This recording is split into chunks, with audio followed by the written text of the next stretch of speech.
Dear students, now we will see the quick review of the radial nerve, its courses and its branches. So this radial nerve is formed by the posterior cord of the brachial plexus. It is present on the posterior side of the axillary artery, third part of the axillary artery and upper part of the brachial artery, and it leaves the front of the arm by passing through the heads of the long head and medial head of the triceps. Along with the branch of profunda brachiae artery, this nerve enters into the spiral groove in the posterior compartment of the arm. Again, it comes to the anterior compartment by piercing the lateral intermuscular septum, and it descends down and it comes to the front of the lateral epicondyle in between the two muscles, that is the brachialis and the brachioradialis, and also the extensor carpi radialis longus. Along this course, it gives some muscular branches as well as the cutaneous branches.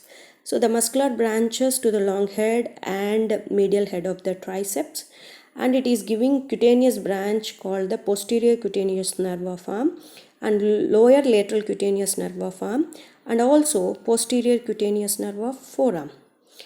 And then at the distal part of the humerus, it also gives branches to the brachialis, brachioradialis and extensor carpi radialis longus. And it piercing the supinator muscle,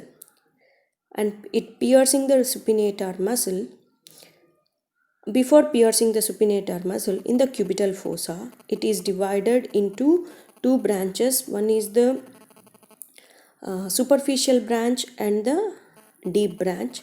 This deep branch piercing the supinator muscle and present lateral to the radius and comes to the posterior aspect of the forearm. This superficial branch continues in the front of the arm on the lateral side of the forearm, which is present lateral to the radial artery. And this superficial branch above 5 centimeters above the wrist, it curls backwards and enters into the dorsum of the hand.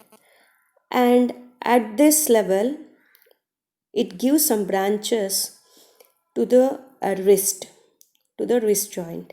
So after coming to the dorsal side, dorsum of the hand, it ends up with 5 digital branches, 2 branches to the thumb and 1 branch to the lateral side of the index finger, and the remaining 2 branches splits into 2 divisions and which supply the interdigital clefts. So finally, the superficial branch supplies lateral 3.5 fingers except the terminal phalanges.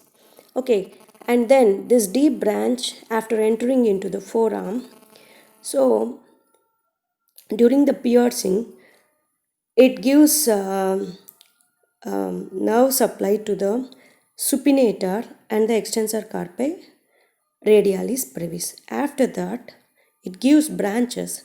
It descends in between the two sets of muscles, that is the deep set and the superficial set of muscles.